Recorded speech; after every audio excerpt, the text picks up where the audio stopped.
Hello.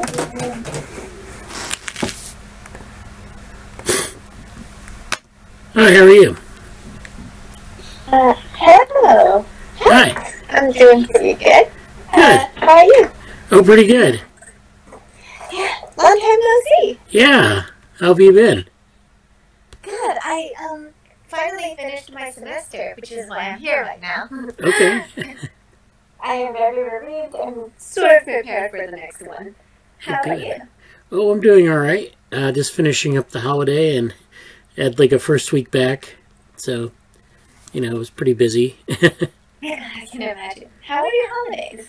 Oh, pretty good. I mean, it was pretty relaxing. So. Mm-hmm. I'm glad 2020 is over finally. Yeah. 2021 is just as interesting though. Yeah. Mm-hmm. Hopefully everything will calm down a bit. Yeah. It would be great. That would happen. So, yeah, glad to see you back. I know you've been in the Slack channel a bit and checking in and Yeah. so. I read most of it. Not super. I skimmed through most of it. Yeah. Well, yeah, it's we've been doing a lot of stuff with the different conferences, like the AI debates and the stuff from NeurIPS, and so the various things that it's just there's way too much information at those conferences. But we're trying to find a way to condense a lot of that and make it useful. Makes sense. Yeah, we've actually been coming up with like Jesse and Rashab, who's another person in the group. They've been coming up with note-taking approaches where they, would figure out like ways to organize notes that you just take when you're kind of listening and putting them into a common place so that we can go back later and look at them. So we have a lot of those resources. So that's been something we've been doing. And then I gave a talk at like a philosophy webinar maybe about a month ago, and that was maybe something you'd be interested in. We have the video up online on YouTube, but that's something Jesse sponsored. That's great. Yeah. Yeah, I also my internship is currently making webinars and stuff, among other things at McSilver. Oh wait, you're pixelated now. Oh well. So I could potentially help out on that sort of thing too in the future because right now when the semester starts again, which is in like 2 days or so, I'm gonna have 19.5 credits, an internship. I'm on the advisory board or something. There's a lot I have to do once the semester begins again. But once I graduate, I'm basically back to being free. Yeah. Well, that's good. So making webinars like for just for general like where like production of webinars or like getting people to give webinars, or what's your specialty in that? I am going to produce my own webinar on actually cyberbullying and the coronavirus, because that obviously increased a lot of things like scams or revenge porn and everything you can imagine, from a bunch of people dicking around on the internet when they have nothing else to do. Yeah. And misinformation travels very fast too, which is actually the advisory board that I'm working on. It deals with disinformation. Yeah. Last semester I merely helped with like the slides and such and research for basically anti-oppression because of the recent civil protests. Well, I guess not the storming of the Capitol, of the BLM. Yeah, BLM ones. Yeah. Okay. Yeah, now when I say recent civil protests, I'm kind of scared people will be like, oh, so the Trump people. It's like, no. Actually, BLM. Yeah, so I mean, that's great. I mean, that's always a good experience. I've found that, like, I've been doing a lot of stuff like that online, and it's it's pretty challenging. You know, you wouldn't think it would be that hard, but you have to plan things out and you have to figure out what works and what doesn't. So we plan things out so long before, like a few months before the actual event. Yeah. Pretty intense. Yeah. So that's good. Well, yeah, we'll probably revisit that. You know, if you want to, I mean, you know, we might be able to do something as well here. But I don't, you know, I mean, we're kind of, right now we're planning for 2021. So like last Saturday meeting, I gave a talk about the 2020 sort of summary. So like, you know, it's always good to go back over the year and, hi Jesse. I think that's Jesse. Hey, morning. Hi, how are you? So okay, well, one for Bradley. Yeah. Yeah, it's 4 o'clock here. So yeah, I gave an overview of 2020, and it's always good to go back over and look at the year past, and especially last year, because you know we had like all these shifts in things. You know, like we had the coronavirus, and we had all this stuff going on in the summer with people not being able to do anything. So got involved in Neuromatch, got involved in other things that wouldn't have normally gotten involved in. So it's very it's always good to look back, and like with 2020 everything was accelerated. So you can say that again. So there was all this stuff, and it's like, this was a year? Yep, that was a year. Yeah. Well, just not even nationally, though. I was pretty much eyes glued to the screen all last year, except when I was kicked out of my Facebook, thankfully. Even just personally, I'm just like, my 2020 ended with my getting married and taking an economics exam on the same day. And it's like, wow, this is like the perfect ending to the craziest year of my life. Yeah. Well, congratulations on marriage. Yeah. Yeah, that's why I'm in Germany, actually. Yeah. So, Jesse, how are you? Okay.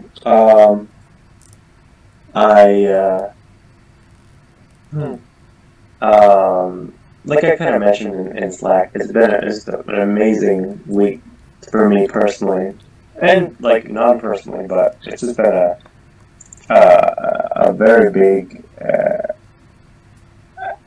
It's been a big time. Like I'm actually good today, and even like things that I mentioned, some things are going well, and that's good.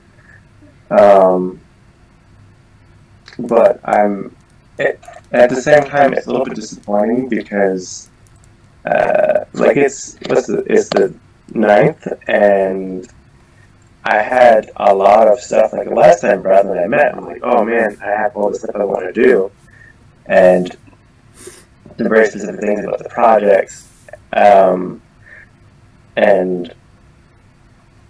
I've had very little time to really do that, and it's just like, where did the last 2 weeks go? But I think that's settling down. So I'm looking forward to like I had a conversation yesterday with a friend of mine who's in Boston and talking about it was an interesting conversation. He was talking about jobs and some academic opportunities and moving to Boston and everything else, and it's like, wow, for the last probably a month or a month and a half, I have been so stuck in the present moment, and I'm kind of waiting to like just, all right, it's like future time and moving on to new stuff in the lab in particular. Like I'm super, it's just this weird time period of like super excited about lab stuff and not having the opportunity to do it. And it's like so it's good, and I think this weekend in particular, I basically actually have like a getaway style weekend of like space to just do stuff like this and sort out some other things. And I'm really looking forward to it. And not just because like I'm not just in the sense of like this is actually more personal commentary than I'm lab manager and should be doing productive stuff in the lab, but it's like I look forward to just this. Like the rest of today and tomorrow are actually like totally clear for me to just meditate on all these things, and I feel like that's going to be restorative for me. So that's kind of like a personal update, but that's like the real deal of this moment. And like even the projects and the project cards, which I imagine you're going to go over that soon, but I'll go to those other things when we get there. But yeah, I haven't been that savvy on any major updates other things that you mentioned in the Slack. But even things you put in the Slack, Bradley, this week, I feel free to like refresh that or say things for our distributed YouTube membership audience teammate stuff.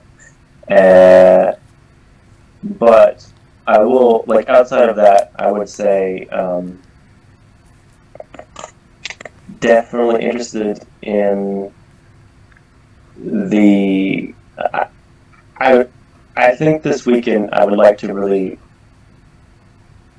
finish some things regarding the call for proposals, because I think people looking for like the spring internship or like spring involvement session are coming up, and that's been on my mind quite a bit on different ways. I have a lot of things about the carbon futures that I want to do. I said that potential article or idea or just general component of the Gary Marcus tweet about at the end of the year and his all these people agreeing about more robust cognitive things, and that's obviously like it's true, I believe. Gary's like a really interesting version of it because he's able to bring people together and do stuff, but like it's also it's obviously that's what Robust AI is about. That's like his baby project. Well, not a baby project, but his company. It's about creating these more robust cognitive systems for robots and stuff. So those things are there, and a lot of thoughts about certain skill developments and certain things in the lab, many of which I've said in previous meetings, much more coherently than I'm saying here. So that's kind of where I am, and that's sort of what's immediately on my mind. And I think I'll have a lot more to say as we go through the meeting. Let me... Hanson may be here. Let me check with him. Okay. You can also start with him. Yeah. Please do. Also, you did mention the project card. That's like the one tab I don't have up today. No, that's fine. So if you could find those, and if maybe you could share your screen, and then we could actually... I'm in a hybrid setup, but I could probably do like join twice and share my other screen. That might work. Yeah.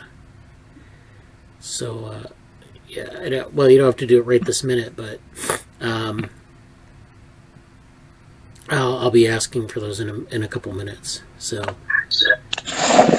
let's see. So welcome to the new year. This is the first meeting of the year for us. I know last meeting Jesse and I were here. We were discussing. I think we were just discussing pretty much the AI debate 2, which was a follow-up to last year's AI debate, which was just the first one was just Gary Marcus and I think Yoshua Bengio, and then the second one was a lot different, and it had a lot more people and was really, really interesting. They had a lot of different perspectives there. Now we have, I think I was talking to Angela earlier about note-taking systems. So now we have a set of notes, something we're kind of calling Twirlybird notes, which are like this document where we have a bunch of notes collectively taken. Different people would contribute their impressions, screenshots, little notes like, little bullet points about things that come to their mind during the meeting or during the presentation that they're watching. And then afterwards we can process all this. The debate is up on YouTube, but like, you know, we want to extract information out of the YouTube video. And so we've done it, we're doing it in that way. We're also doing, you know, we have the channel on Slack. I think it's called Events Discussion, and we're putting a lot of stuff there too. So next time we have an event, you know, this is going to be our template from now on, is to have, like, if we have an event, we'll announce it in the events news or in the general. Then the event will happen. Hopefully it'll be on YouTube or some other live stream video, and which means people can go to it anytime they want, not just when it's happening. And then we have the notes that we can take, and then we can process it afterwards. Because a lot of times, you know, you get to these things and they're very overwhelming. And it's like, what do I take away from this? And I think the advantage of a collective system is that everyone in the group has different sort of levels of expertise or different things they're thinking about. And it gives us a chance to put those in maybe one place. So you can get a good perspective on, you know, different perspectives on this. Like, I have a different perspective than Jesse or from Rashab or from other people who might attend and give notes and take notes. So that's an advantage of that. So this is a new system we're working through. Hopefully we use it more in the new year. Hopefully it'll be useful to people in the lab. Now, I think we've come to pretty good ways of refining that, because that's been a huge that's been a topic, and it's been, I actually really like that we're embracing it in the lab, as I mentioned, but this is kind of recap why I like it. It really like covers the space between like there's an educational component to it. Like it's part of like you're essentially gearing yourself towards educational output, whatever you're doing, in like a straight up constructive educational sense. And there's also like a while ago I had a big time talking about like demo or die, or deploy or die, which is a very interesting concept, because in like there's like science communication as the sort of thing that you do in like, I guess that's the term for, like, you know, if you're writing articles and whatever else. This is like real science communication in the moment of when you're talking about what you're doing, when you're, you know, there's a great article, I believe it's called Demo or Die, or there's articles talking about it anyway. But like, you know, it came about from someone, like, you know, or at least the article, I don't know if it's the actual origin of the term, but it came about, like, you know, when you're in a lab or an academic setting, it's something that over time I realized through, you know, when I started an undergraduate and had to do it more. It was like, okay, someone shows up, boom. Someone unexpected shows up to the lab, like some funding or grant or whatever. What are you going to show them? How are you going to explain the salience and tailoring it to what they need to see too? But that's like a very particular art form. So it's sort of like what we're doing with the note process has this educational component. Like you can craft something into educational material. It has this demo or die, like real life like real life science communication, value communication, and there's like this meta component as well, or like not meta component, like almost like I likened it to like a physical training, or physical, like a martial art, because like it's like you're dealing with this flow of information coming at you, like often much more information than you can handle, and how do you effectively transform this deluge of information, these trolley birds, these falling things that are just kind of like falling on the sky, twittering, you know, like are they maple leaves? Is that what they are? I forget what they're actually like. You know, these things that are just like in the air and kind of falling, and it's like, okay, well, the wind's blowing in this way, and they're kind of lingering, and you know, you don't want them to fade out into the ether, like Bradley said, and it's like, okay, well, how do we collect them? And there's just kind of a physical, mental art form of actually collecting them, or like taking enough as it's happening and putting it into a semi-actual form. And then maybe you craft something as an output later that's a blog post, an article, whatever, from it. And like those three aspects of this, from the educational stuff to the demo and deploy, and this physical, mental, like professional, I don't know, art form of doing that. Like it's performative and engaging. Like it's very alive, and it's like the best way. Like getting an output from that where you are creating a deliverable, where you're deploying a deliverable, but also just like I've had a conversation. Like I think Angela knows Johan John, who I mentioned here now and then, and there's this. We had a conversation about notes and taking notes recently, and it's like, well, you know, we had to say it was the exact same thing that happened in the lab. Some of the background for this conversation in the lab is, okay, well, we sort of like I had this moment of like complete Zotero. Well, let's just try and match everything else with Zotero, taking notes and putting files in it. And like, okay, we did like I did that, and I was like, okay, this sort of isn't quite, it's not quite what we need because it's like this efficient, you know, it, almost like Explorer Fluid kind of, you know, challenge, and it's like, what, you don't really want to invest too much in creating these ad hoc or like adjacent structures that you don't actually need to do, and you know, and I had a conversation of that, and Johan's conclusion was sort of like where I'm at now and what's behind a lot of this is like, it's almost better, like, for your sake of learning new material, it's almost better to just, like, actually focus on the deliverable, the deploy itself, which maybe sounds counterintuitive, but in practice, that active learning and active, like, I like using the term, like, artifact creation. Like, you're creating this thing that exists that's meant for other people to see, but is produced from your aggregating these, you know, trolley birds that fall from the air, whatever, these experiences that you've had.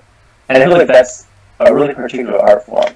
So, I know this is a big wrap on the note-taking stuff, but the background of it is really quite interesting. And for people who are interested in, you know, this is almost like a meta commentary and meta, like, involvement on the whole notion of learning and information processing and how we function doing that in the lab too. So there's all sorts of stuff going on here, but I think it's just been a really amazing conversation to have, and as other people come into it, it's quite interesting. Like obviously also, like as a fairly adjacent plug, like there's an actual like set of projects maybe under the banner of like epistemological directories and my specific thing, the frontier map, and things, you know, there's a whole like slate of projects related to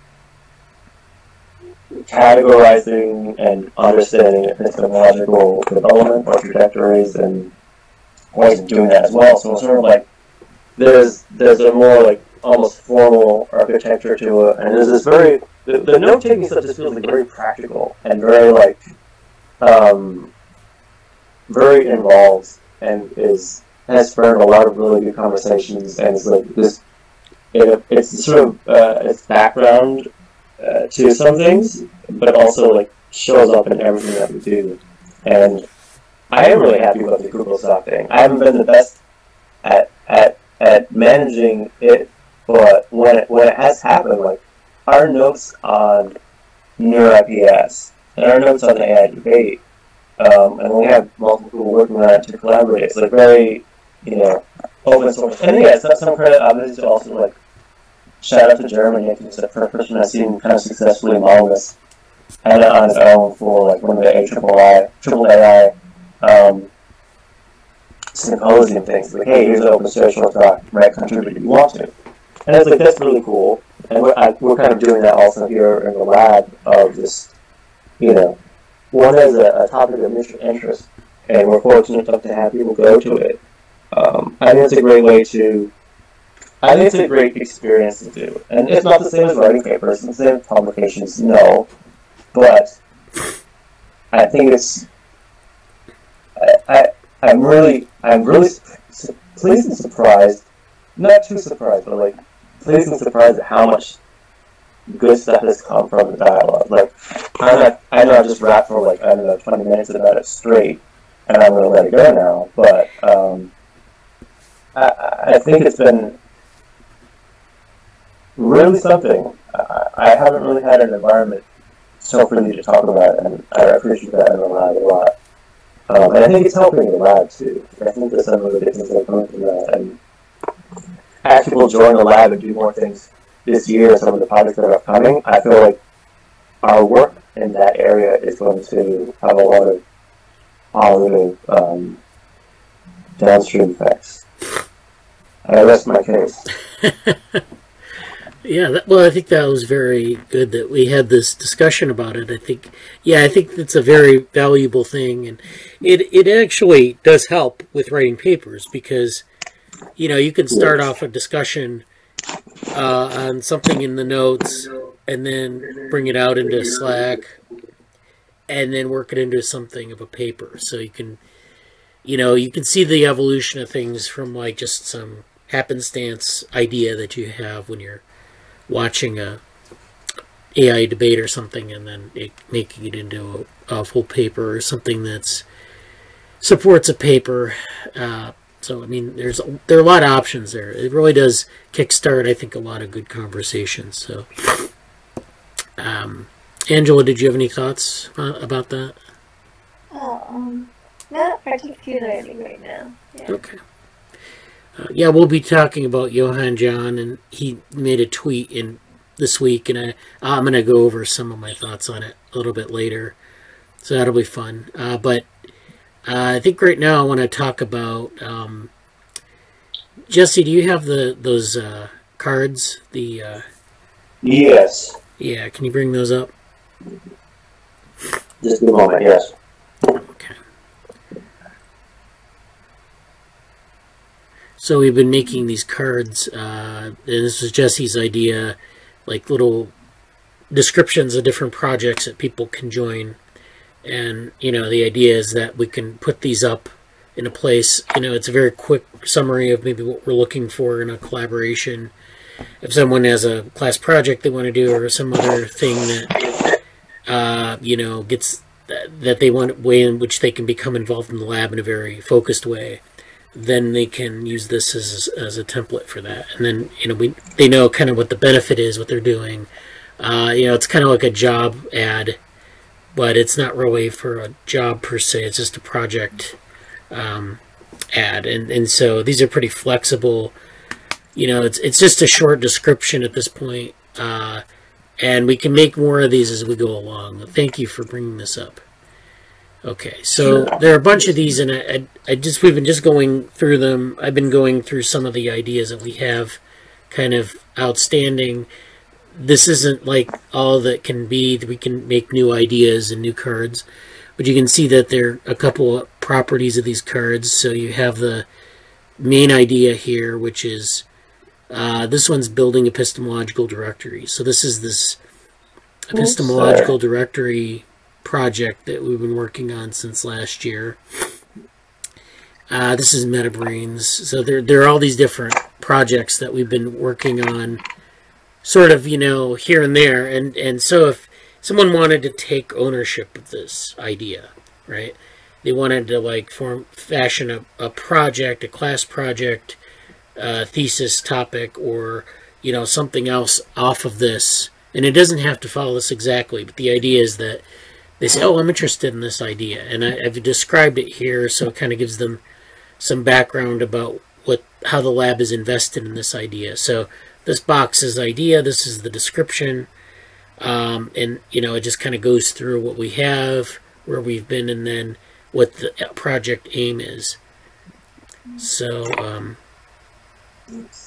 okay. Sorry, I love your good Good template. My goodness. I'm like, there we go.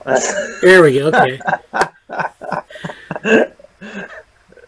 Started the new year off fresh. Yeah. Okay. But yeah.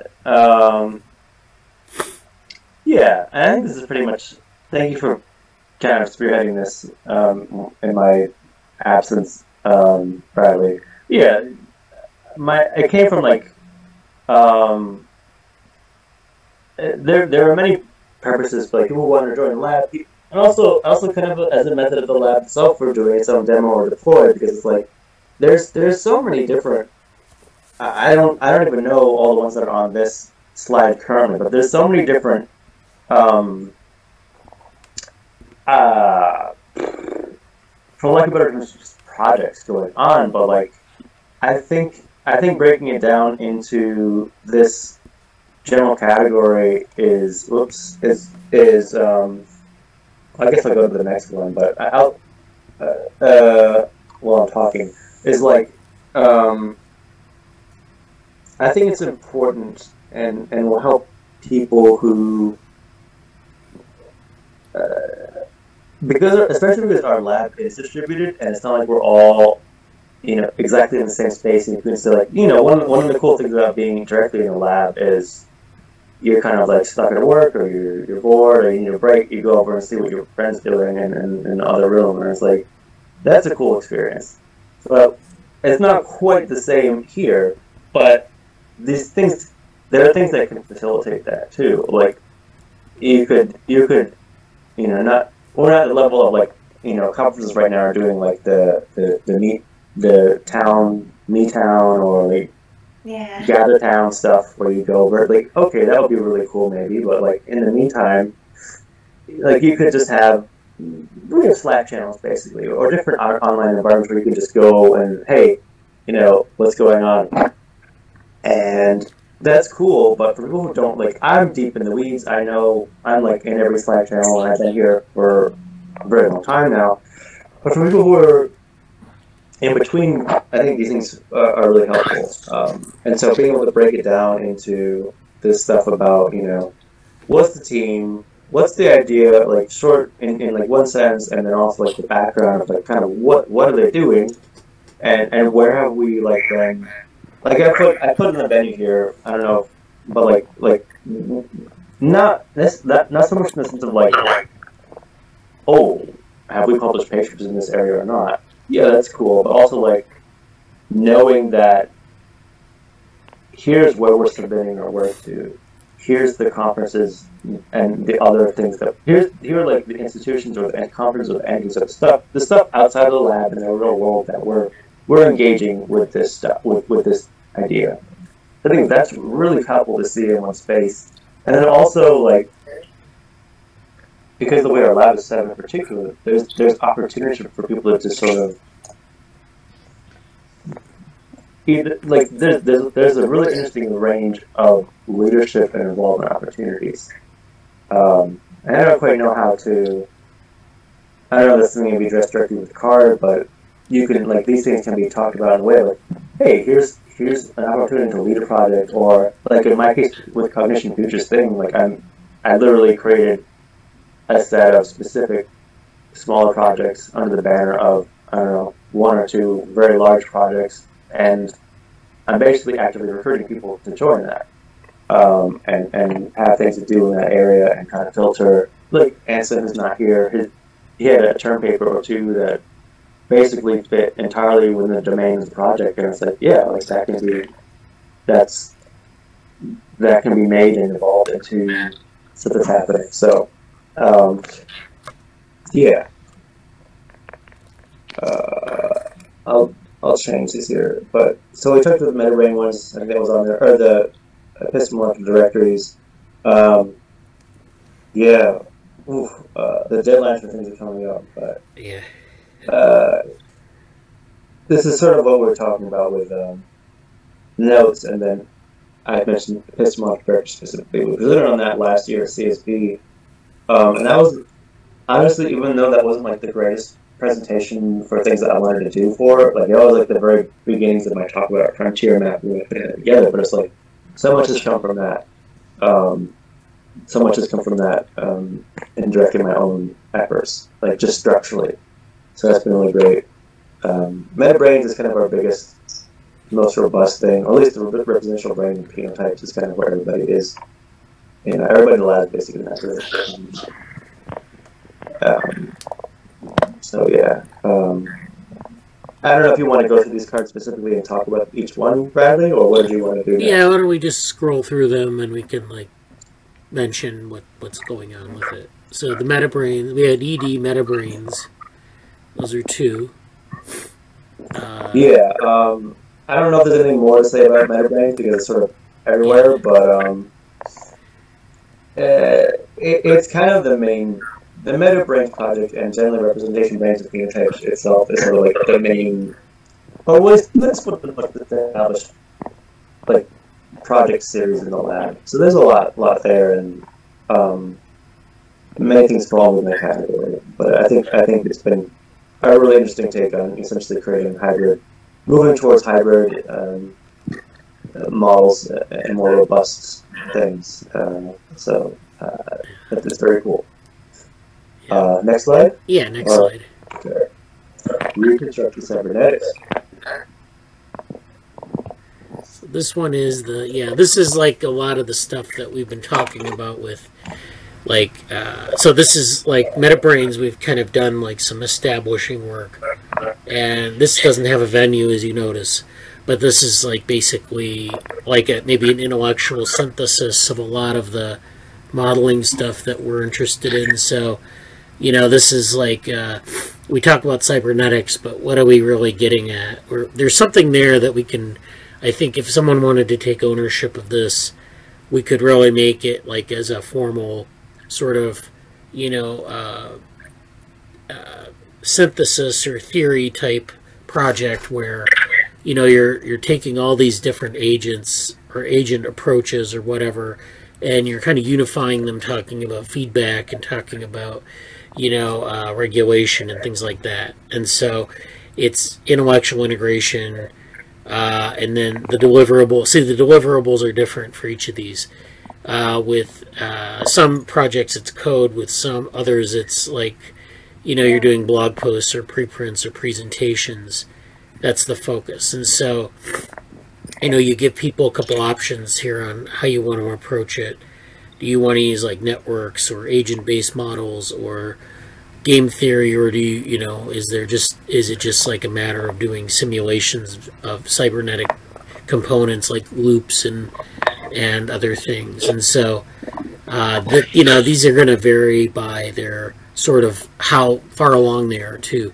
The MetaBrains has like some work already done on it, whereas this is more of like a sort of an idea. This is sort of a way to stitch together some of the things we've been talking about in the lab.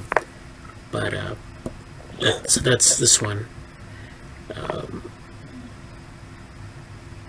Jesse, do you have any thoughts on this one? Or sorry, I was muted there. I was saying there's some work that's been going on in this area too, like in the lab, kind of even before I started. It kind of was a bit of a tangent, and I'm going to focus on some of the things, but there was some work like with I think Rob Stone is the guy. Oh yeah. He like we have some things that are sort of like ready to go as far as like printing a blog article or submissions for some journals and regarding every regular theorem. That continues to keep coming up and really interesting, kind of almost like it's almost like a bit spectral, like a bit of a ghost of like it will come up. People will never really fully go and talk about it, but like Lisa Feldman Barrett, all like a lot of the things that Joshua Tenenbaum and Gary Marcus say, a lot of the things that are sort of on the cusp of like cybernetics. I think kind of still is like almost a dirty word to some people, like. Probably the older people, much less so. But like new kids on the block, like people in my generation and younger, like people just come in. It's like it's like okay, like Terminator stuff, or like cybernetic organism, or like it isn't. No one knows who Norbert Wiener is, or like you, or you know, even some of the like Claude Shannon is kind of getting some popularity again, and these are big people like historically. But it always, like, it keeps coming up. And it's funny because I remember Rob saying, like, oh, yeah, oh, every regular theorem, that sounds really cool. And I was like, and then, yeah, I get that. But at the same time, it's like, even in my own experience, it keeps coming up, and it's sort of like, well, it's not really cool to talk about cybernetics directly because whatever, but the implications are still there. So it's like, it's actually an interesting set of projects, and if maybe I'll be better at it this year, but I mean, before I joined the lab, I had my own personal project literally called "What Happened to Cybernetics." Yeah, and that's like, it's a passion of mine, and I feel it almost makes me sad thinking about the last year or 2 years that how I could have done more with that. I don't regret my choices, but like, there's a lot of cool stuff here, and now we're bringing into like diploid information and allostasis, morphogenetic agents, like those newer sort of things that we're talking about from the last, I don't know, half a year in the lab. I think, yeah, it's quite an interesting thing. So if anybody's interested in that and sees this, like there's a lot of leadership opportunity here, or like if you want, I would be happy to sort of like mentor a person's journey as this is like an alternate and like less sexy title for this would be like sorting out a giant mess of stuff that is really important and super relevant to many developments in artificial intelligence, but people have a very hard time articulately doing. So it's like, that's not like a detracted way of saying anything, but there's a lot of things to be mined and refined from this topic. And if you're having trouble understanding what those are, I'd be happy to talk to you about that. But like, I don't know. It's really cool. Like, I want to hype it up because it's great. Even if it seems a bit nebulous, but it's actually not, which is the cool thing. So, anyway, I think we go to the next one too. Yeah. Education and content streaming stack. Oh, this is a little bit of one. Yeah, so this one is like basically. Yeah, I actually would be interested in the cybernetics and the epistemology one. This one. So, yeah, but yep, that one and the one before. But yeah, so after. Oh, yeah. Sorry, not that one. Yeah, this one. Sorry. Okay. This one, yeah, those two are most interesting to me right now. So I might jump onto those projects once I'm out of school. Sure. Definitely. Yeah, that would be great. I mean, yeah, it's just, again, it's like, you know, just a matter of like sorting the ideas. If people want to take it on as like their pet project, that's good, or if they want to just get involved in it, that's good too. It's really flexible, but the idea is to get these ideas, get our hands around these ideas right now. So this one here, the education and content streaming stack. So this is basically taking all the stuff that we have with education and media. So we have the Twirlybird notes that we're developing. We're doing the laboratory blog. I know Angela may not have seen this, but it's a medium that we've started in the last month where we're posting. What was that? Is it on Weebly? Oh, no, this is on Medium. This is like just blog posts that, you know, like, well, you've seen a Medium, you know what it looks like. Yeah. I think Jesse's going to pull it up here. So this is, yeah, this is the Weebly is the website for the projects and the lab, which just basically describe the, you know, what's going on. This is more like individual posts.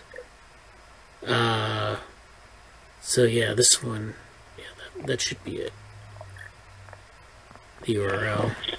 And so we've got like maybe 5 or 6 posts now where we're doing different topics. Okay, so this is a topic about ethics at NeurIPS, resources on the AI debate, I did a post on the recap of the 2020, and you know, so yeah, so there are all these different things. We also post on the meetings here, so like a recap of the meetings, and usually it's like, you know, just a couple paragraphs about what this was, why it's important, some links.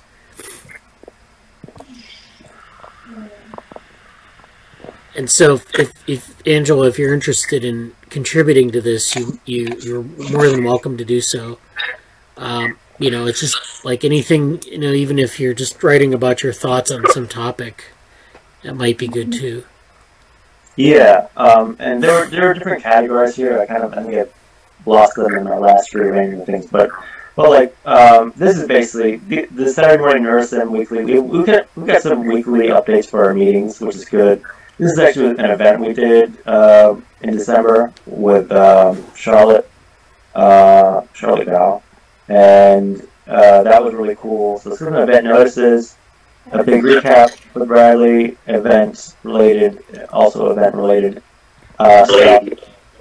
So it's sort of like a place for you to, if you want to write an article about something, or collect your thoughts, or practice a demo or deploy thing that we've been talking about. It's a nice place to do that. We also obviously have the sort of more established lab blog of Synthetic Daisies, which is like very much a serious academic database of, you know, blog posts and like different form articles. So this is not a replacement of that by any means, but this is sort of a little more accessible, like not accessible even in terms of rates, but like accessible in terms of the content is a little more accessible in that sense, which is a good thing to be able to do, and can lead to, yeah, like, hey, this has been a really great thing. This article here is like, it's been a great thing to just, you know, pop off and reference, and a lot of people have mentioned or commented to me about it, because it's just there. And you have places, you know, great things that happen. So that's cool. But like at the same time, there's a lot of fun things to be able to do with this. So yeah. So this going back to the card. So yeah, this project just stitches all this together.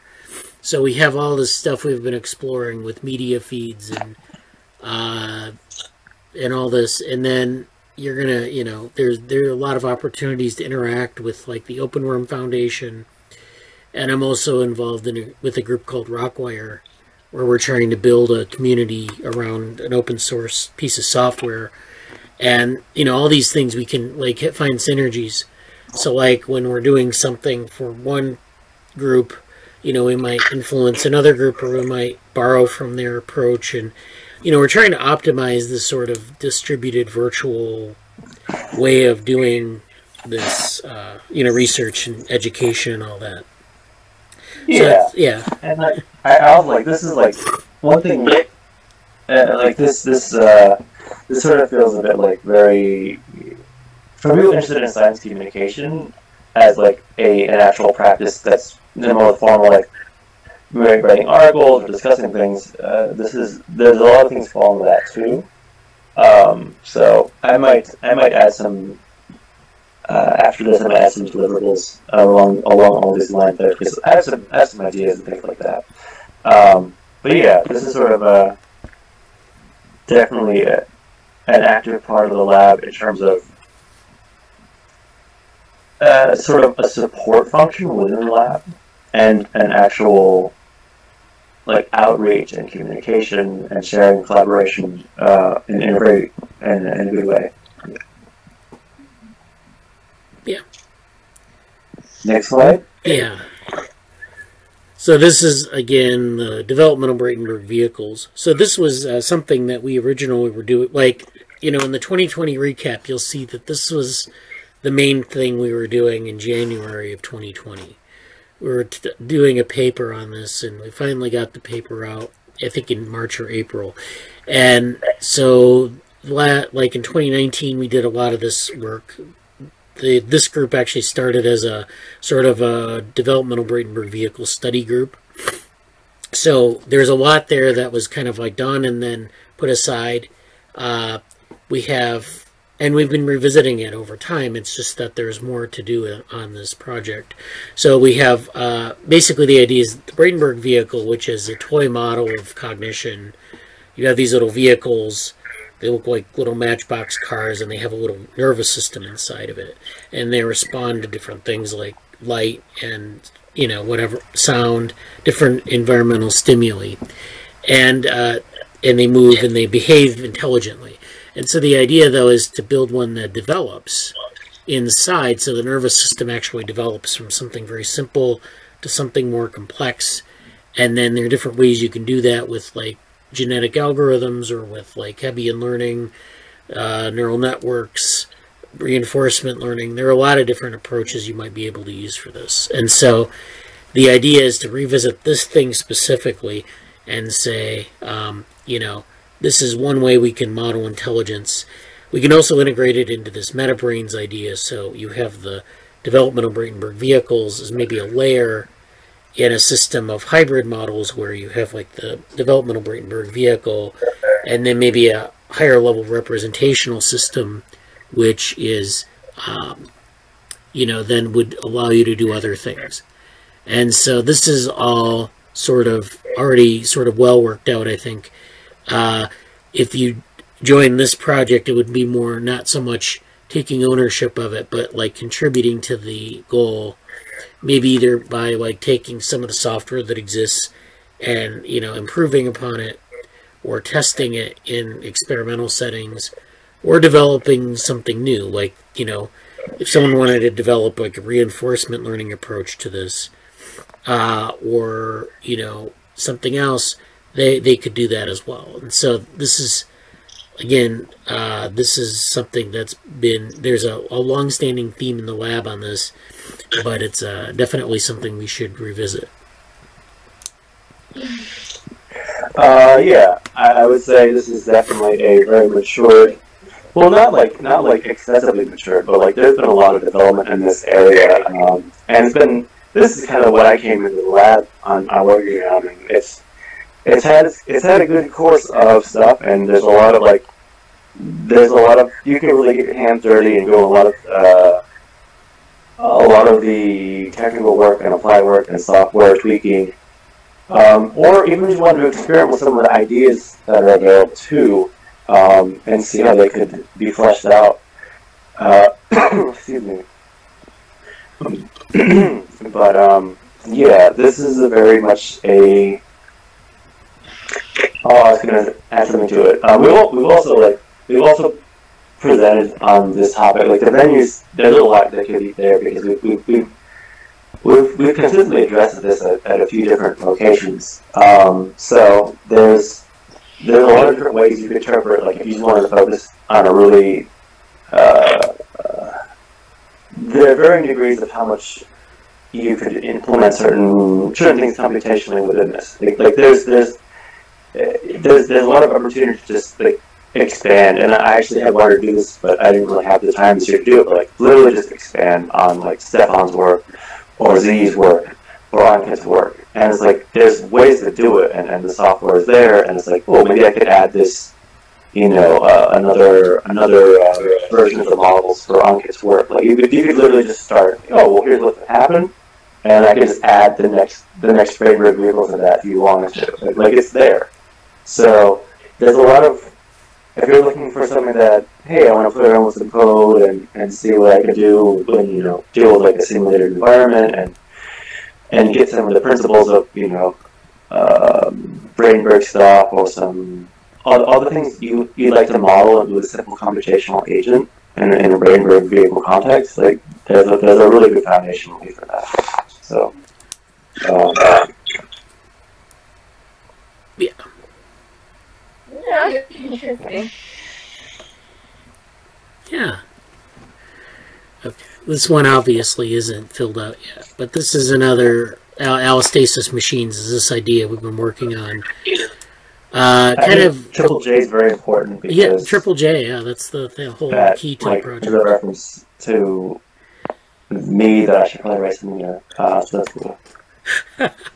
Yeah, but anyways, we'll come back to that. The next one is innovations in open science. This is just basically sort of similar to the idea for the education stack. This is sort of supporting open science. We do actually do some open science in the group. There's something called the Data Reuse Initiative, which I actually started with some people in the eWife Ambassadors program, which, it's basically the idea of promoting data reuse. So if you have like a data set, there are a lot of data repositories that exist. The idea is to basically create an infrastructure for reusing data. So going from like big data sets that are shared online to creating like secondary data sets from that, which are like processed data sets for specific projects, and then sharing those in a way that's like informative to other people so that they can reuse them. It's not like, it's like support for research more than it is. It's what they call meta science, which is the science of science. So you would be, looking at theoretical advances or implementations or advancing practice. Those are the three things you'd be doing here. Advancing practice would mean like advocating for open data, developing, I don't know about developing tools, but we definitely have like implementations of secondary data. So like, being able to like archive, if we take like a big data set, like the data set we were working on for the NeuroMatch project, and we decided we wanted to take that data and make it into a smaller data set that people could access in a simple table. Like, we could take those data that they have, which is pretty big, and like break it down into smaller pieces so that someone could like use it for like an experiment with a computational agent. We could do this. What was that? Yeah, I'm surprised this isn't already like a best practice or something. That's pretty cool. Yeah, people have been doing this. Like the whole idea of open science is like to help people like share their work and do it in a way that people can understand, like the data sets and that. But it's really people who are somewhat resistant to it. So it's like there's a whole movement trying to get people to do it. So yeah. Oh, go ahead. What are they resistant about? Well, I think like with open data, a lot of it is like the time involved in preparing your data for sharing. Sometimes they feel like the data should be kept secret, but a lot of times it's just that there's like if I make a data set and I share it because I need to, because a funder said that I need to share it with the public, I'll just throw it up there because I don't want to spend too much time curating the data. So I do that, but then people can't really reuse it because they don't know what the variables mean, for example. So in our NeuroMatch project that we did, that was like we had some pretty good data sets for that, but we did run into that problem where you would have to go back to the paper and read about a certain variable. How was it measured? And what does it mean? And then go back to the data. And so we want to minimize that process. Like we want to make it so that in the lab, we can do that with data sets like the NeuroMatch data set, where we have, these data sets that are processed, and it's just really easy for someone to come right in as a new user and use a data set for some project and just really kind of get it right off, right at the sort of a very low level of expertise or having to like interpret things, and that's basically the idea. Yeah, I'd follow up on that and saying this has been a big topic at many of the bigger events I've been to. Like whenever people have graduate school panels, when people have there are specific open science panels. Like I don't know if it was at like iClear or whatever, but I think not so much at NeurIPS, but just because I think there was just a bunch of other stuff that was going on in terms of the space. But like definitely this summer in multiple locations, people had talked about open science, open data, and even like moving things like open code, either papers or just open code resources. And yeah, there's some pushback. The pushback has been like uncertainty, or like, are people going to scoop me and use my work, or and frankly, like there's resistance in ways that are like resistance. This is resistance to doing like a good job or better practice, in the sense of like having share. It's sort of like, it's kind of like what I was talking about with the demo or deploy thing. Like there's a certain art form and effort in terms of deploying and sharing what you're doing. And some people, yeah, there's a very adjacent issue of reusability and reproducibility, which has been alluded to here. But like sometimes it's more work, and it may not be as sexy as, well, I'm going to get published in this stuff, versus I'm going to create a resource of data, information, and open science and open code that's going to be an actual artifact for the community. Like there's tension about that, and that came up a lot this summer in talks about these things.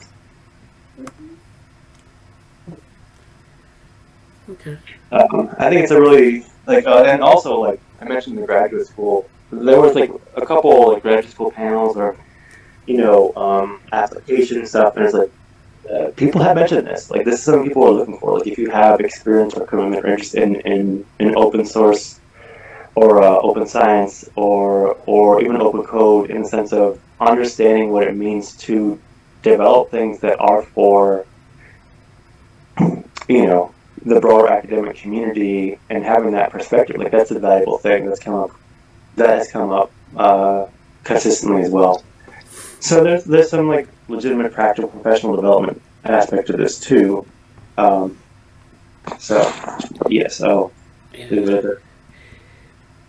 thanks for letting me know about that, because I didn't realize that it was like a hot topic in the area. It's something that I should go back and look at my notes, because I remember at least 2 to 3 events this summer this has come up, and some things that some of like the, I don't know if it was iClear, it might have been there, but like there was a topic or a social or a panel about this. And it was really good. And then also, like, during the... I'll have to go back and find out which ones they were specifically. But I just thought of it now seeing this. So.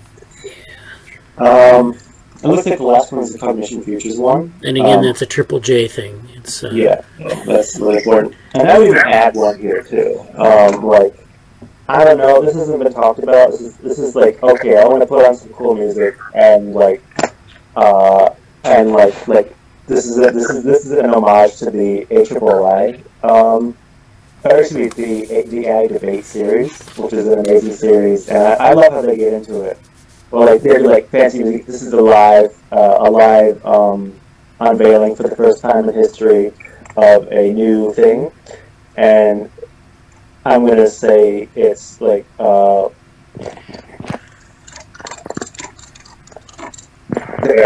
it's something like Ethics in Society. I don't know what to call it yet, but that's a project going to be happening later. Of like, obviously, I have ties and previous work and experience and colleagues who are in law that I'm collaborating with in different ways than I have in the past. But there's an amazing. There's been a great stream of things from NeurIPS from AI Debate. I wish I could quickly pull it up, but I don't think that I can right now. It has to do with Ryan Kahlo, and a lawyer. Like he led me to something called We Robot, and I wish I could just find it, but I don't think I can right now. I could probably scroll from here, and let's see where it is. Oh, this might work. Where's like philosophy ethics? Here. This is good enough. This is a conversation that happened following the AI debate, and I'm very much interested in developing these along these lines. So, yeah.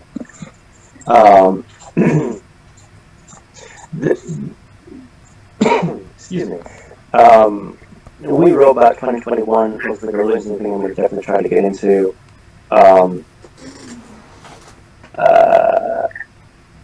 Is there another one like this here? No, probably not. That's okay. I'll leave it at that for the time being. I'd say there's some stuff like also like a really big thing at like NeuroIPS was like blocking AI, resistance AI, and many different things like that. But creating looking at how technology is used and bias and things like that, which is a terribly rushed description, but I'm just going to mention that as a thing and come back to it later. I would love to work with that, and sorry, go on. Yeah, no. Go ahead. And I think I have a few classmates, because my minor is in tech and emerging tech and society, which is basically this. And that would be just, I think I have a few more people who might be interested in helping out with this. Yeah, we know people who are in the space, and I'm sure, so it'll be good. I guess who isn't interested in this topic, rather.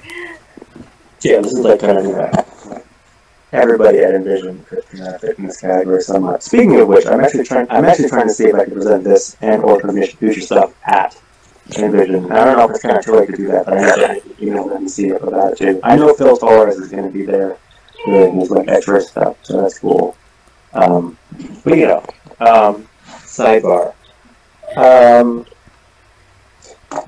Stay tuned in this space because there's some really cool stuff on my mind, but this weekend I'm going to flesh it out, hopefully.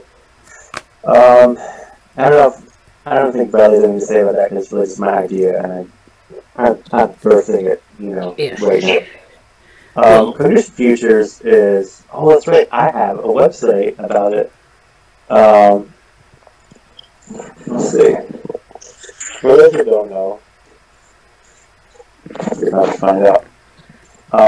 Cognition Futures is sort of my category of stuff I've been working on in the lab, and here's some, sample text for it.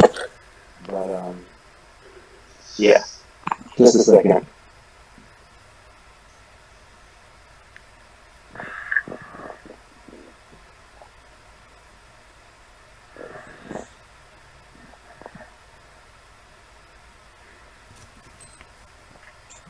Okay, Cognition Futures is kind of like, my this macro project that has many sub-projects within it.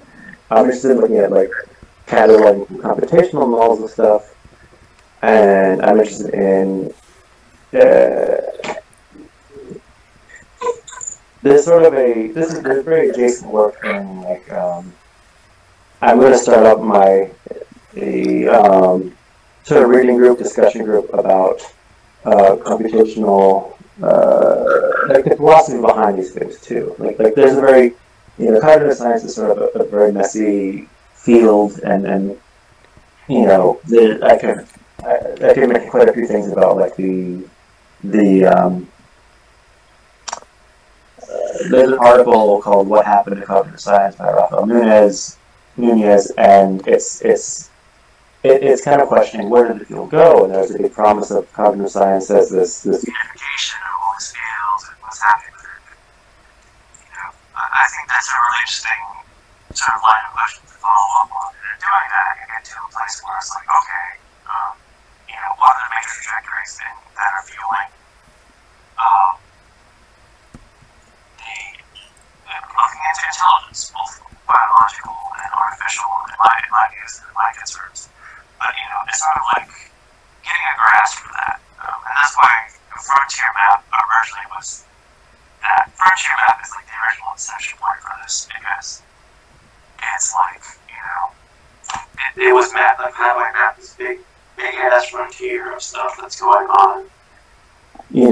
People like, where do you have the context for these developments? Like, where are these lines of insight coming from? Is this based on, is this a throwback to cybernetics? Is this a throwback to, you know, Piaget's work about developmental childhood development and psychology? And it's like, okay, like there's things here. There's debate about embodiment, which, you know, there's like huge philosophical traditions that are at play and all this stuff, and a lot of times they're not really addressed. And I'm not saying everybody has to do that, but at the same time, that's such a much more rich way to look at things, and the more you understand these big narratives that are taking place, you realize, oh, like here's something that's coming up again, like irregular theorem, you know, it's present, like first order, second order cybernetics, it's present in these discussions, or this debate, like there's a tremendous debate at AI debate, but also like at NeurIPS for the Baby Minds workshop. How much embodiment is necessary? Like that was like, you know, that was kind of a thing from the AI debate a year ago, which was like, you know, with just Joshua and Marcus, and they were talking about, you know, they agreed on so many things, but then it was like, okay, well, what are the innates and what should we be doing in terms of, you know, how they play out? And it's like these debates and these narratives come up very regularly, but like for someone who's just getting used to this, that context is really important. So that's sort of frontier maps, and then underneath it, there's cognition futures is specifically about, for lack of better terms, cognitive science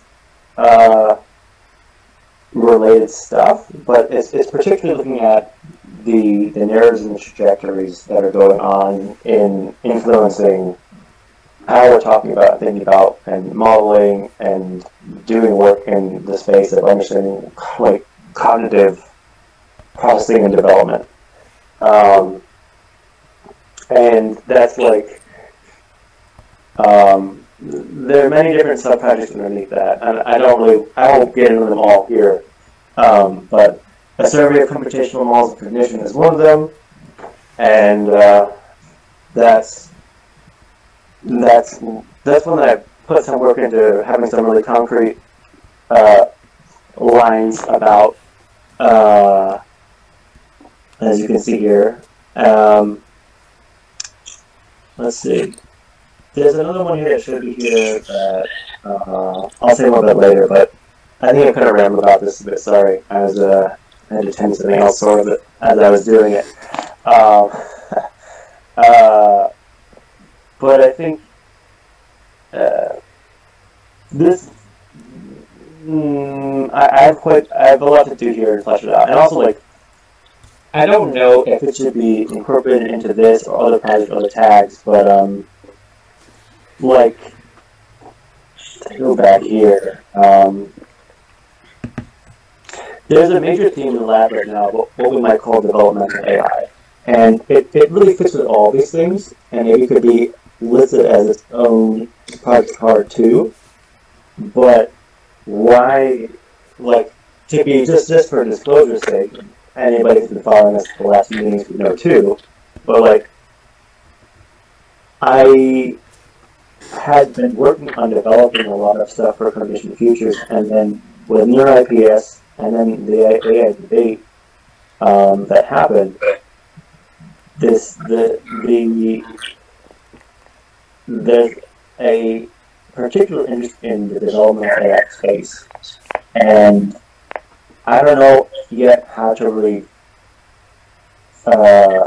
demarcate those lines from other things that we're doing, because it's basically everywhere in what we're doing. But that's kind of where my attention has been the last month, outside of, you know, all this stuff the last couple of weeks that have been, you know, like, okay, it's holidays.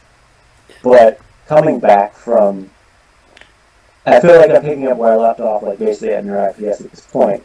And NeurIPS says, like, oh, there's some stuff about developmental AI to flesh out. There's some stuff about, actually, let's go here. There's stuff about, there's many things to really talk about at this point. and there's a lot of processing from NeurIPS and AI debate that needs to happen. And I think NeurIPS and AI debate are going to be really formative for the things that we're doing, and I have to update some of these poster cards and some of my own projects with those things in mind. But yeah, I probably will. That's probably a good enough stopping point about that. Yeah, thanks for that. And I think actually I will create a developmental AI poster. So the idea of these posters is to give people, like, to demarcate things and to give people something like that they can hook onto, that they can take ownership of perhaps, or at least guides what they're trying to do. So, we have trouble with, like, figuring out what people want to do, maybe. Someone comes to a meeting and they have no idea. They're kind of overwhelmed by what's going on because we talk about all different sorts of things. But I think if we have these cards, people can pick, like, something, even if there's overlap between different cards, just something to focus their efforts. And then we can go from there. And I think that's the idea here. And I think it'll work. Oh yeah, and it's like, I should probably also say this, and I remember it. Like, part of this idea comes from, obviously I'm applying to graduate schools and things like that, but also, like, just looking at labs, whether, like, industry corporate ones are kind of more, maybe a little bit different, but it doesn't really matter. Like, the way people talk about projects in labs, it can be very hard to really convey stuff. And, like, it's not like these are really hard lines about any of these projects, but I think these are really good overviews. And for some specific things, like, I may flesh out, like I don't know, I haven't really talked about this with Bradley that much, but, like, I may flesh out some really specific, like, summer internship length, like just lay it out very specifically what somebody could do. Or spring or whatever, but, like, that's part of it. But also just conveying what's going on in a lab space is sort of its own challenge. Steve. Excuse me. So just having a space where people can come and look at these things and say, okay, here's some stuff that's going on, and here's how I can be involved, and, I want to follow up with Bradley on this, or Jesse on that, or Angela on this, or, past members on this. Like, we have our past members are, they're not active in the lab currently, but they're still very much a part of the team, and that I can talk to Stefan whenever I want, and that's really cool. Or Anke kind of, people chime in when they can, so that's really cool too. But yeah, I think that makes sense, and I think we're working it out. And this week, I feel it's you get that feeling, when you're like presenting stuff, it's like really cool, and you have these, like, I just need a little bit more time, and it's like that's having a major way with those feelings right now. It's like, okay, I'm just gonna accept. I can't say it all right now. I'm just gonna let myself have the moment of going through it, and then we'll be fleshing this out more. So these aren't finished products yet. Yeah. Yeah, I guess the technical term would be affordances, right?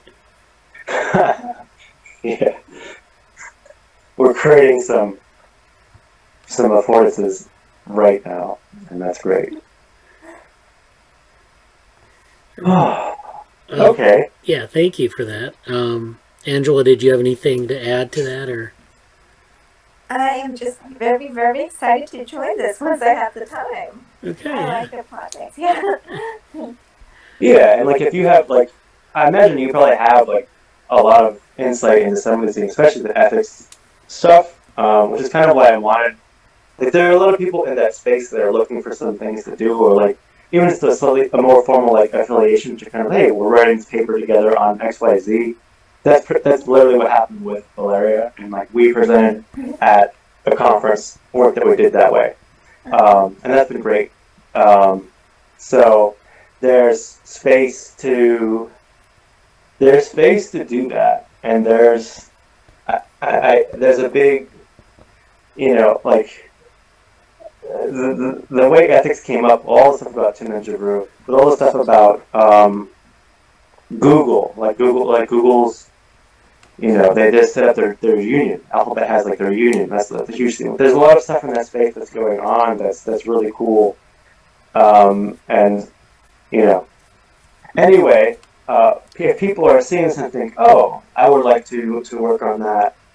Some of these things are in formative stages, and we welcome your passion to whatever those are. So that's my last plug. We can move on to the next thing here. Oh, I should cover it. I will stop sharing my screen. All right, yeah. So yeah, unless you need it for something. No, I'm gonna share my screen. So go ahead and unshare your screen, and we'll move on to. I have a couple more things to talk about this meeting. 3 more things. So I'm gonna share my screen, and this. Okay. So I think building on to the idea of these cards, when you see my screen here, this table? Yes. Okay. So I made a list of all the submission deadlines for this coming year. And so part of the idea of planning for a new year is to try to get deadlines in order so that we can hit deadlines as they come up. We don't have to rush in a week to find something, or we don't miss a deadline, or we can keep track of them so we don't forget about them. And so I have a list here of 21 things, and it seems like a lot, but this is just everything that we have that we've kind of submitted recently, or are in the process of submitting, or there's a call for some conference that we want to maybe hit with one of our projects. So it makes it a lot easier to plan in that way. It's sort of a deliverable-oriented idea, where like we have this idea, we have this stuff that's sitting there. There's this deadline in April. Let's try to target that for something, and then that way we can start to produce papers and get things out there and participate. So this is the table I have now. It has 21 things on it. Again, it looks very long. But this is just anything that I find or you find if you're interested in adding to it. Request permissions. I can put this link in the chat, but that won't help people on YouTube so much. So I will put this link. I think I already put it into the Slack channel, into the general channel.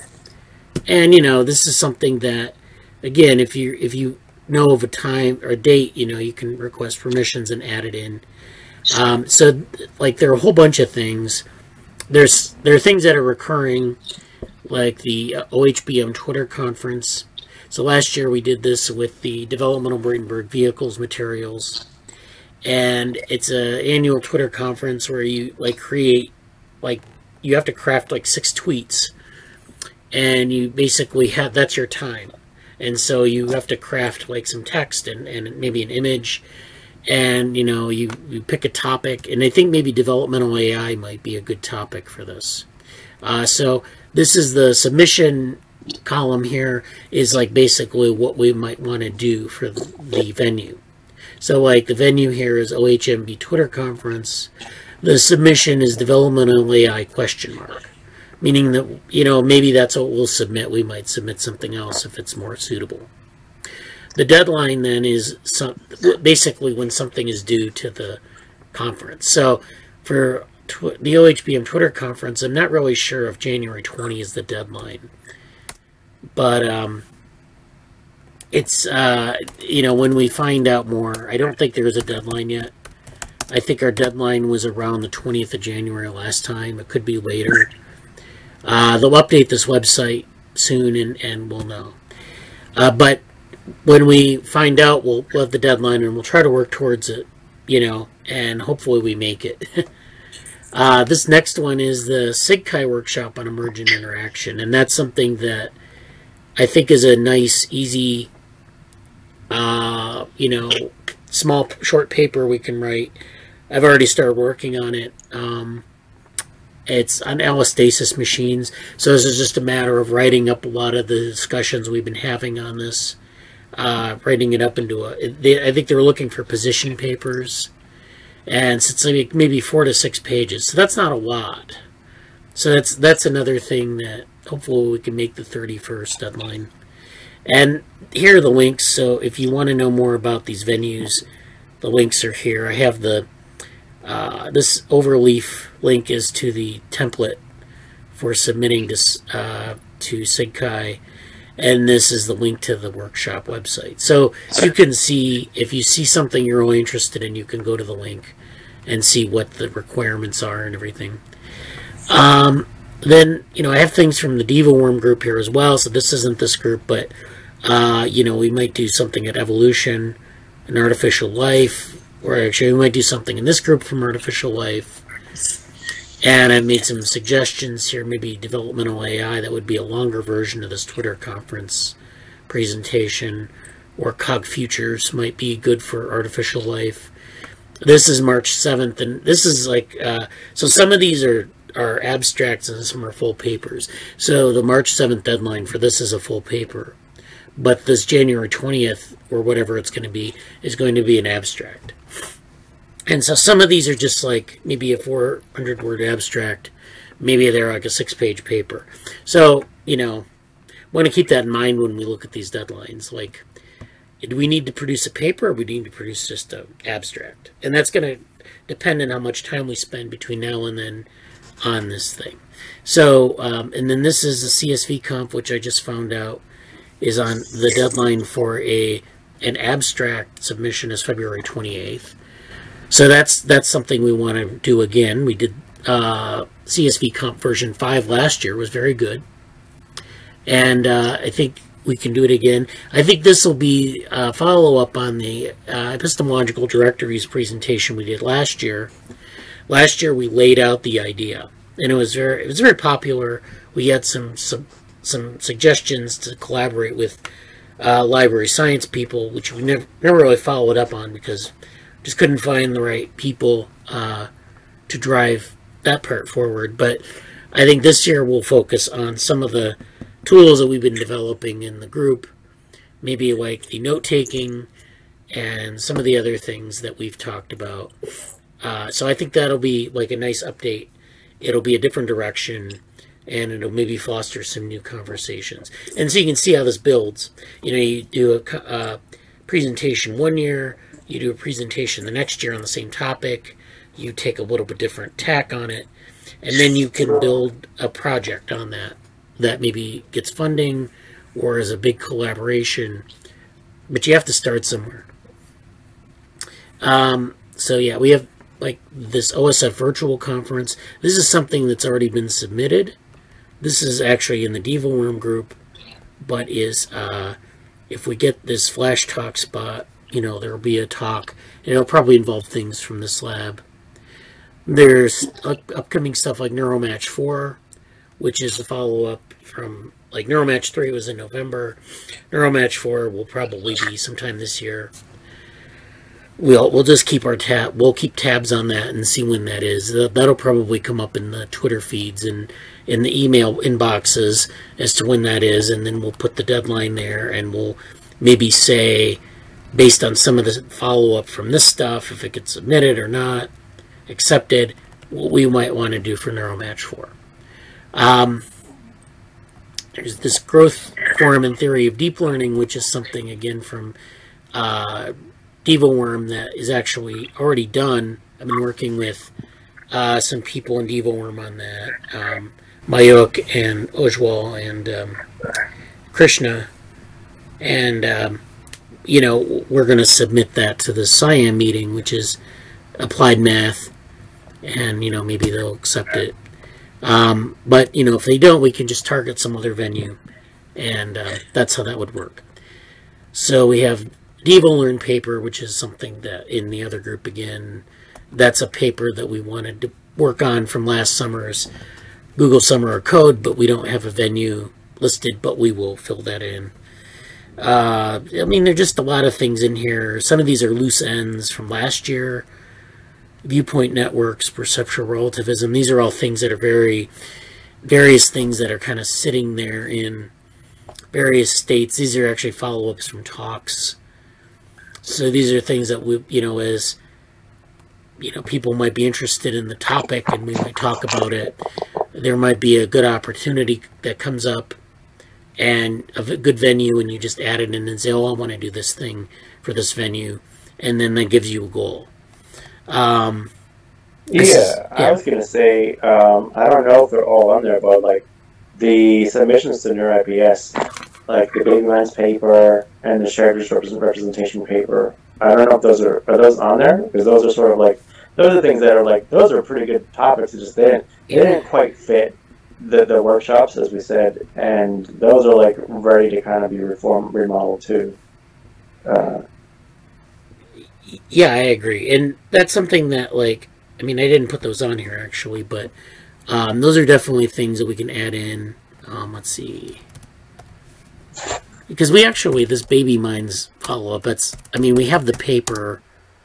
It's on ResearchGate, and then the shared representations is actually on Open Review. So those are, like, you know, versions of those papers are up somewhere. And so we can, you know, obviously update those, and we should. We shouldn't just leave it where it is because, you know, I think they're valuable. We just couldn't get them into those venues. And so then the venue will be, you know, this will be like, we'll find some venue maybe for this and target it. We could even target this for, say, like Artificial Life. Since we already have the paper, I think it's like 6 pages right now. So, you know, the Artificial Life size is about 8 pages. This is roughly the same format. So we can just, like, you know, expand it a little bit. Maybe follow up on some things that were, you know, good criticisms from the reviews and put those into the paper, incorporate those. And then, you know, that's something that we can just submit. And it's easy to do because we already have it most of the way there. But, I mean, you know, these are things like if people feel like they want to add things ideas that they have, or things that I forgot about on here, please just add them and just put question marks in the venue and deadlines so that we can just match it to some venue, you know, in this list. So there will be you'll see things, you know, periodically about different opportunities and their deadlines. You might just put those with no specific submission in mind. So you put question marks in this column. And then we can match them up with different venues. So like if there's some idea, and we'll probably review this weekly or bi-weekly. So, you know, it's like there's a venue that's maybe we don't really know if, say, shared representations is suitable for a certain venue. We can look at the venues we have and check and see if that's something we can do by the deadline. So hopefully this serves as a matching exercise and a reminder exercise. And I think this is good. I think it's obviously an important thing to do. And it kind of it reminded me of like prior to NeurIPS and some other things, I'd done a lot of work in I don't want to show it because it's not up to date, but on our GitHub I've done a lot of work to manage them for the tasks and the projects. And there's a synergy, like there's an integration that hasn't fully happened yet with the project cards and this what Bradley just showed and the task stuff. And I think I'm gonna go through that stuff. And I almost wonder if I should. It's one of those things where I wonder if I should go through it and record it just so anybody who wants to see what I'm doing in that process can do it, because like it's not really vital, and some of the there's some shedding of the skin in how we're doing some stuff, but I set up all of these boards last, but they're not updated for probably 2 months now almost. And like if you go to the task board, the one on the bottom.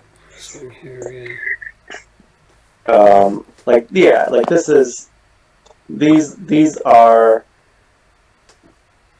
Oh wow, okay. So like it hasn't really been uploaded since the start of December, which is better than I thought. Updated, but there's you can see the births. You can see some of the background to where we've been on these things. And like this one in particular is a bunch of open tasks, specific tasks, not necessarily projects, but things that are going on there. And I'm going to get back to that. I've been away from that, but everything we said today here is sort of like this great.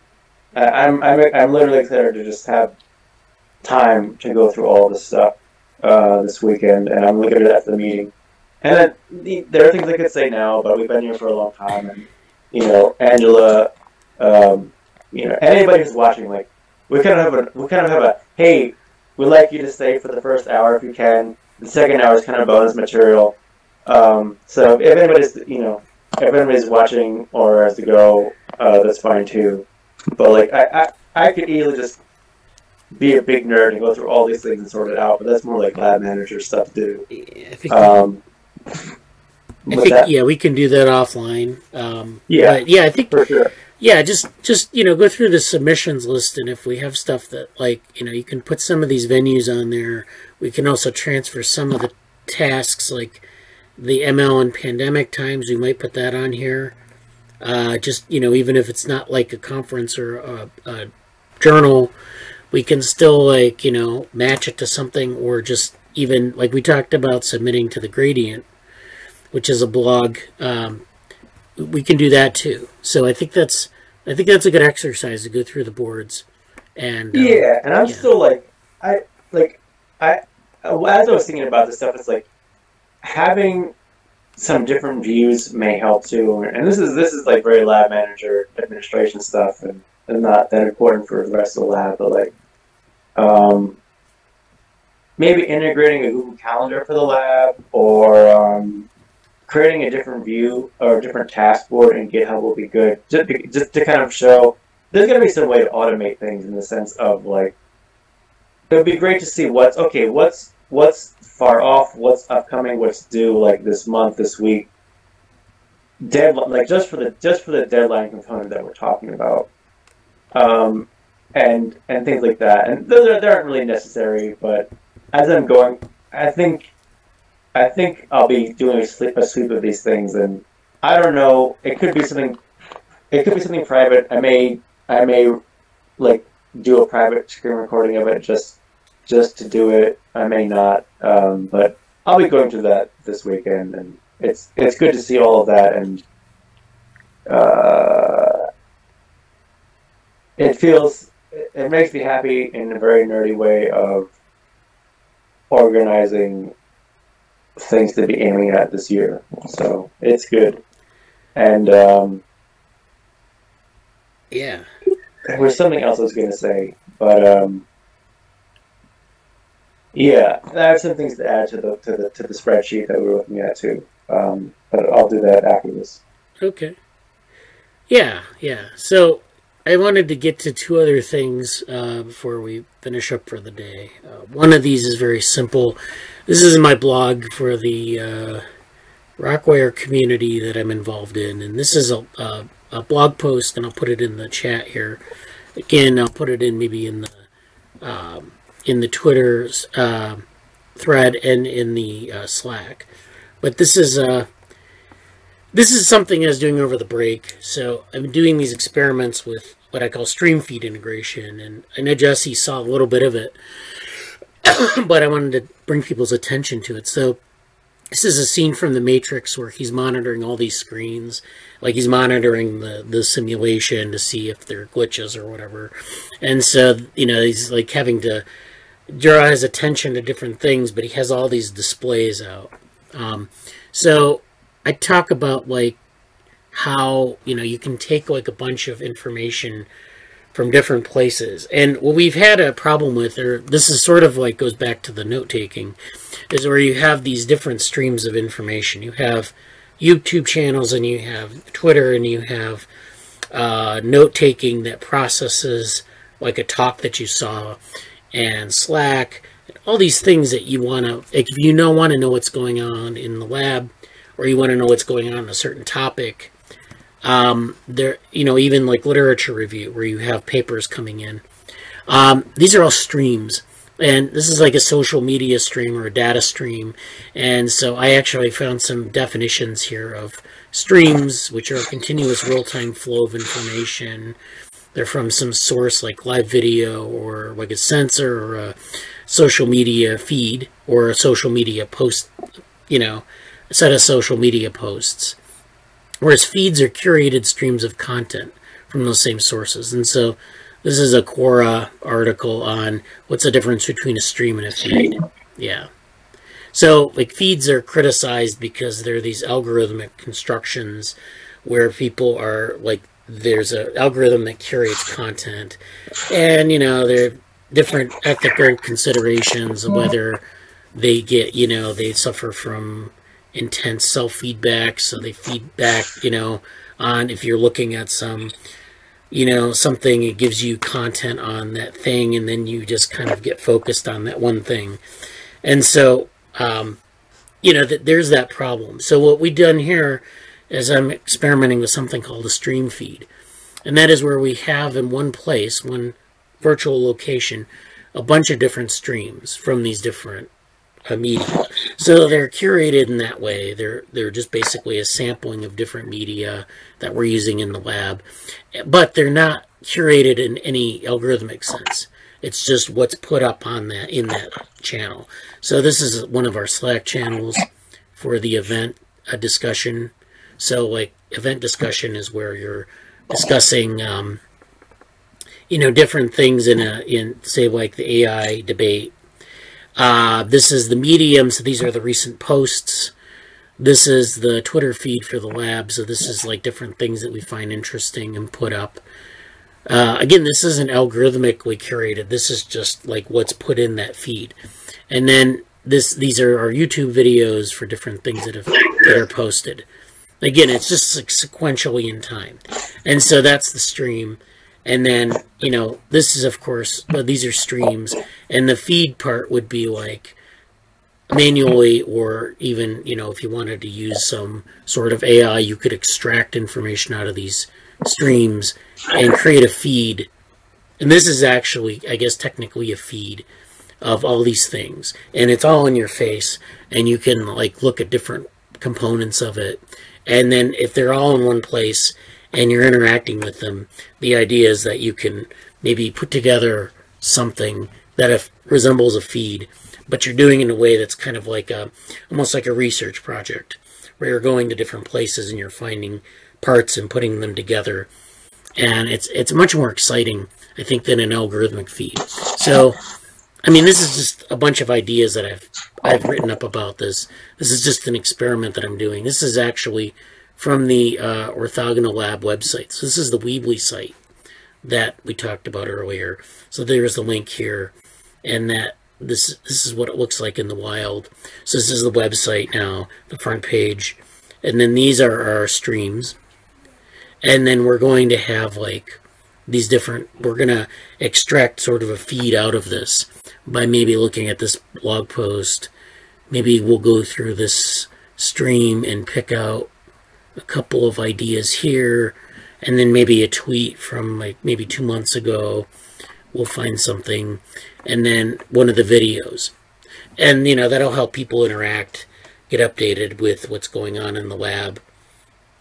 And it's exciting. I don't know exactly how it's going to be used, but it's there. And so that's one thing that I've been experimenting with over the break. Wow.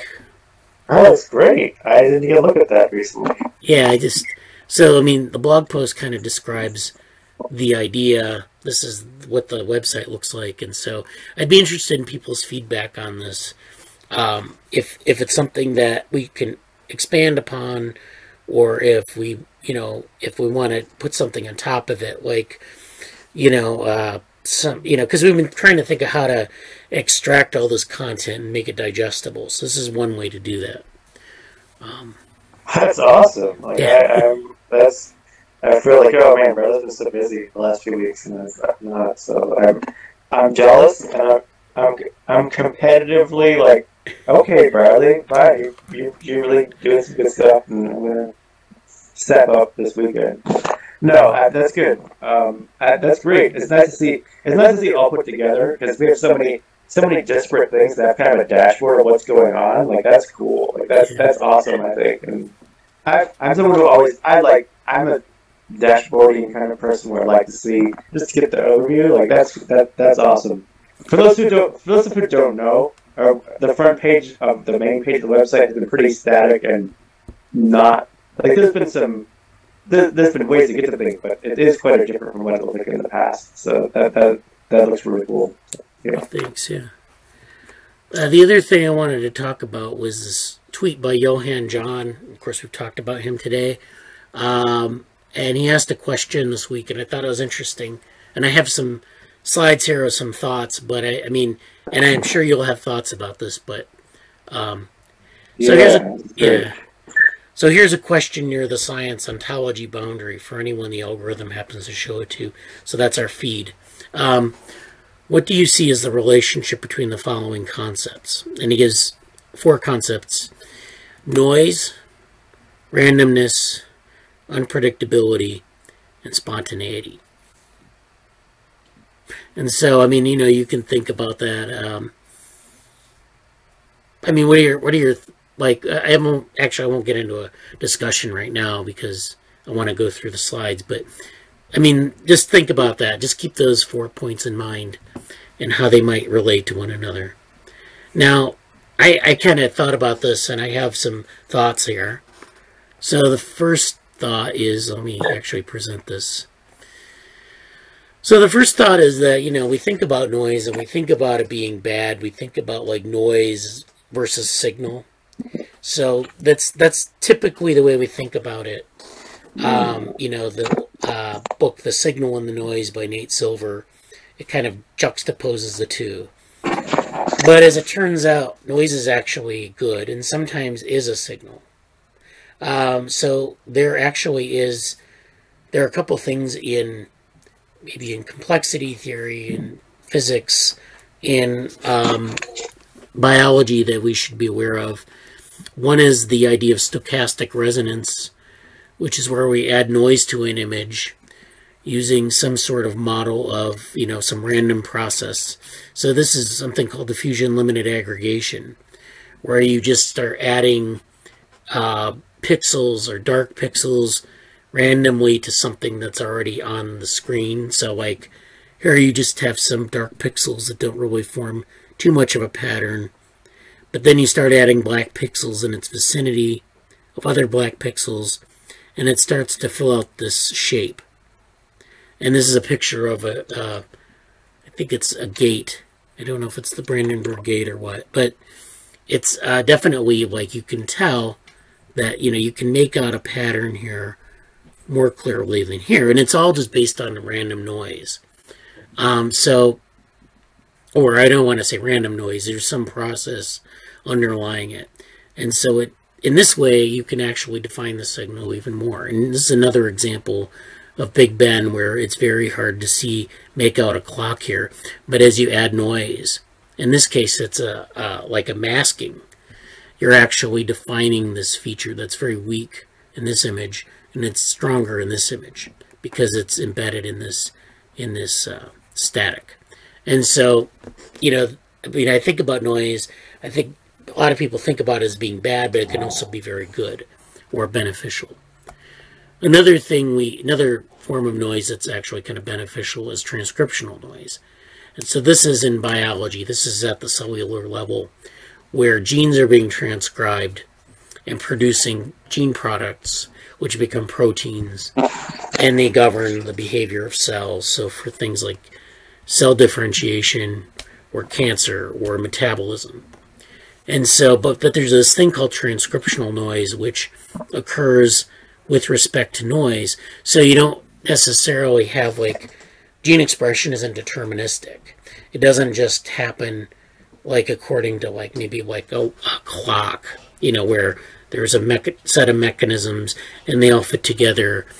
There's a lot of noise, meaning that there's a lot of random activity that's driving the expression of genes, especially over time.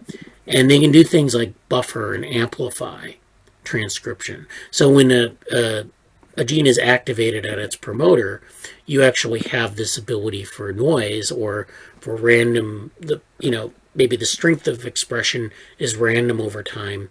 And when that happens, you get these different phenomena like buffering and amplifying. And then that leads to functional things like sulfate specification. So it's very interesting how this plays a role in sort of driving function. And actually, a lot of times it's more robust than if you had like a clock type model where, everything was very tightly, determined or deterministic. So that's noise. And there's randomness, which is, of course, then we move from noise to randomness. And I mentioned randomness in the last 2 slides, but this is something actually from our Gibsonian information work. And this is random versus pattern. So this is, again, like we talk about signal versus noise, but actually you can have things where you have randomness, like a bunch of points moving around a field, or, you can have that as a totally random event, or you can have them as where the points have agency and they tend to follow one another. And so you end up with things like this bird flock, which is definitely not random. It's a pattern. But to get to that pattern, you basically take something that would be random and you give it some agency, give it some rules, and it can actually form this pattern. So the same thing with the static background.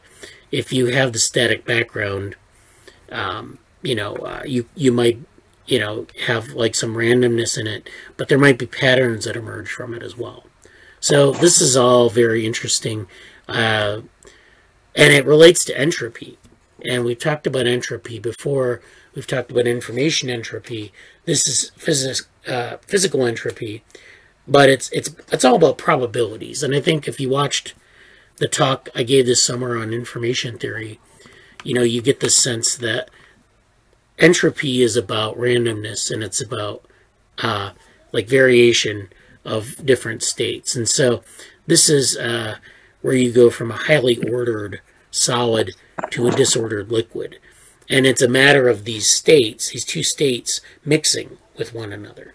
So in this case, you have 2 layers, one layer of one state, one layer of another, and they're separated. In this case, you have a higher degree of entropy, and there's mixing here. And we think of this mixing as entropy, but it really is actually some sort of random process driving this over time. And so this is, this is like improbability versus probability of, this random process. I'm not going to get into this too much, but I got this image from this link. It basically describes like an entropic process and how over time things are entropic. And then if you link information theory into that, which we won't do today, you find out that entropy actually involves order versus disorder, and like things like a stack of bricks like this versus a pile of bricks like this. And so there are a lot of interesting connections there with respect to randomness and also with respect to like entropy and thermodynamics and information. And then there's this idea of unpredictability and spontaneity. And when he said those 2 words, I thought about like the evolution of things. And so on the left, you have this hypothesis of the beginnings of our universe. So they're, they say what happened around the time of the Big Bang or before the Big Bang. And you see that there's this hypothesis of the bubble universe, where the universe is expanding. And, there's this sort of evolutionary trajectory, which we don't really know the origin of, but there's this idea that it just spontaneously popped out into existence, and then the universe is expanding, and maybe it'll contract in the future, or maybe you'll get different universes that pop into existence. So, I mean, that's one idea. Another idea is in evolution. So this is in human influenza and in yeast, and in the immune system, you have these, what they call evolutionary trajectories. And that is over time, you get these changes in like these systems, whether it be their gene sequence or their phenotype. And these things are all, sometimes you can predict evolution, But oftentimes you can't, especially when there are a lot of influences of the environment that are unknown. And so these are all, predictable versus unpredictable trajectories. And then finally down at the bottom you have dynamical systems. And this is a this is a butterfly attractor. So this is a chaotic system. And it exhibits the same idea of like being inherently unpredictable, although it does form these patterns that are highly sort of ordered. And so all these types of systems have these sort of properties in common. And I mean, I'm just going to leave you with these things as an idea. I'm not going to get too much into why that is. But you can read more about this actually in 2 books. This one focuses on self-organization and biological systems. So a lot of spontaneity and predictability have to do with the formation of patterns. So whether it be the wings of a butterfly or this ant colony and its behavior, those are things that are emergent phenomena, and they have a lot to do with unpredictability and spontaneity. This other book, The Origins of Order, is another good, it's a very thick book, but it does talk about self-organization and selection and how those systems work, how self-organization occurs. And self-organization as a topic has a sort of magical property. So like these ants here where they're forming a bridge across 2 surfaces, they have these pheromone trails that they follow, and they have this social system, so they have a social order, and they form these collectives. They signal each other. They have like a hierarchy, social hierarchy, and they use those to form these structures. So they have, I know you've seen ant trails, and I know you've seen ant nests. This is where they link arms and they form these bridges, and all these things are enabled by like these different things in the agent. But this is considered self-organization, and there's no real plan for this necessarily. They don't all say, let's build a bridge. They just do these behaviors, and then these structures tend to emerge over time. So it's really interesting how self-organization isn't like other things in science. It doesn't really have like a causal factor that's very explicit. It's like you do these things, you engage in these behaviors over time, and they're very similar, but they produce these unpredictable outcomes. So it's very interesting. So that's the last slide I have on that. But I just wanted to go over that. I thought that was maybe a nice way to address these questions. And I know we're out of time for today, but I hope that you think about these questions, and maybe you have answers to them. Yeah, that was really good. I missed some of it. I'm going to go back and look at it, but also reminded me of the FQXI essay contest last year. Oh yeah, yeah. When I just looked it up, like, oh, and I looked it up now, and I guess I don't know. That's a yearly thing that they do, right? Or is it not? It's about every 18 months. Okay, yeah, that seems right, because I didn't see any new stuff yet. So, oh well. But for those who don't know, we submitted an essay to that last year. It was about unpredictability and I think uncertainty and something else. Three uns, and that's definitely a cool thing.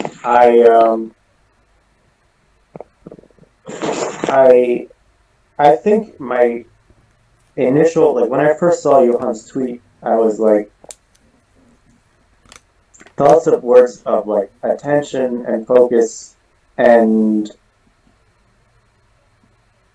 the level of the, for lack of a better term, the level the observer is having on the event, because what seems random from one perspective may not be from another. Those are what my superficial thoughts about it. But I'd be happy to talk more about that. And excuse me. We're out of time now, but yeah, that's something I'd like to talk about in Slack or in other things. If it's a whole, that's maybe not a big time project in the lab, but like philosophically, we're very open to those discussions. And if that conversation excites anybody, there's a place to talk about that here too for much more. So that's good. Yeah, yeah, it's something we can follow up on. So I guess Angela had to go, but that's okay. We got this. We're at the end of the meeting, and I'll put those slides in Slack, or I'll do the Twitter thread, and we'll just do a maybe we'll follow up on it. But thanks for attending, and a lot of things to talk about in the new year. So if you have any, if you're watching, that's a pretty good first meeting for New Year, new outlook and stuff like that. And I will anything that I mentioned that you wanted to talk about, please follow up in Slack. That's to everybody, but particularly to Bradley. I'm literally going to be. I am going to be doing that now. I'm going to be spending the rest of the day mostly on these things. So